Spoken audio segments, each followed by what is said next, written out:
বাংলাদেশের সাম্প্রতিক অর্থনৈতিক প্রেক্ষাপট বেশ গুরুত্বপূর্ণ এবং বৈচিত্র্যময় পরিবর্তনের মধ্য দিয়ে যাচ্ছে। শেখ হাসিনা সরকারের পতনের পর বাংলাদেশের কূটনৈতিক এবং বাণিজ্যিক সম্পর্কের গতিপথে বড় ধরনের পরিবর্তন লক্ষ্য করা যাচ্ছে। বিশেষত ভারতের সাথে দীর্ঘদিনের অর্থনৈতিক নির্ভরতার পরিবর্তে বাংলাদেশ এখন অন্যান্য দেশের সাথে শক্তিশালী বাণিজ্যিক সম্পর্ক গড়ে তোলার দিকে মনোযোগ দিয়েছে। ভারতের সাথে বাংলাদেশ বহুদিন ধরে ঘনিষ্ঠ অর্থনৈতিক সম্পর্ক বজায় রেখেছিল, বিশেষ করে টিসিবির জন্য সয়াবিন তেলের মতো প্রয়োজনীয় পণ্য আমদানিতে ভারত বড় ধরনের অংশীদার ছিল। তবে সাম্প্রতিক রাজনৈতিক পরিবর্তন এবং কূটনৈতিক জটিলতার ফলে সেই সম্পর্ক এখন প্রবল অনিশ্চয়তার মুখে।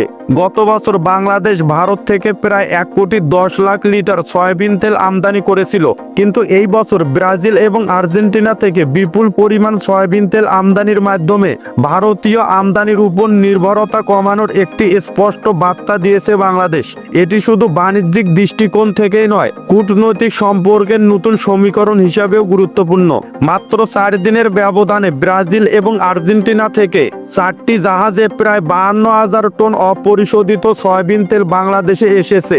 এটি দেশের সয়াবিন তেলের সাময়িক সংকট কাটিয়ে ওঠার জন্য একটি বড় পদক্ষেপ। এই আমদানির দায়িত্ব নিয়েছে দেশের প্রধান 3টি শিল্প গোষ্ঠী, সিটি গ্রুপ, মেঘনা গ্রুপ অ্যান্ড ইন্ডাস্ট্রিজ এবং টিকে গ্রুপ। আমদানিকৃত এই সয়াবিন তেল পরিশোধনের জন্য কারখানায় নেওয়া হবে, যা প্রক্রিয়া শেষে বাজারজাত করা হবে। এই প্রক্রিয়ায় প্রায় 2 সপ্তাহ সময় লাগতে পারে বলে সংশ্লিষ্টরা জানিয়েছেন। চট্টগ্রাম বন্দরে জাহাজগুলোর আগমন এবং তেল খালাসের তথ্যও খুবই গুরুত্বপূর্ণ। চট্টগ্রাম বন্দরে আসে এমটি আর্ডো মেশনের ছায়ানি এবং এমটি ডাম্বলডোর নামে 2টি জাহাজ, যা প্রায় 21,000 টন তেল নিয়ে আসে।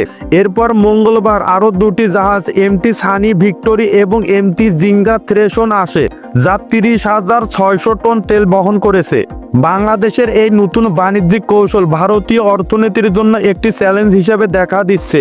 এতদিন বাংলাদেশ ভারতের উপর নির্ভর করে সয়াবিন তেল আমদানি করত, কিন্তু ব্রাজিল এবং আর্জেন্টিনার সাথে বাংলাদেশের এই নতুন বাণিজ্যিক সম্পর্ক ভারতের বাজারে অস্থিরতা তৈরি করেছে।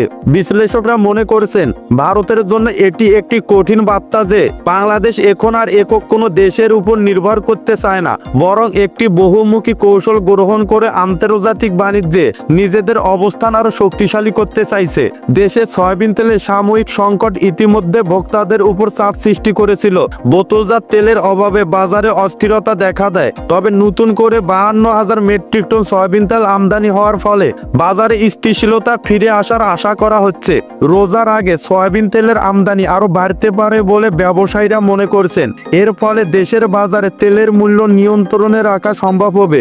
বাংলাদেশের সয়াবিন তেলের এই নতুন আমদানি কৌশল প্রমাণ করে যে দেশের নেতৃত্ব এখন একটি স্বাধীন এবং কৌশলগত দৃষ্টিভঙ্গি থেকে আন্তর্জাতিক বাণিজ্যের দিকে এগুচ্ছে।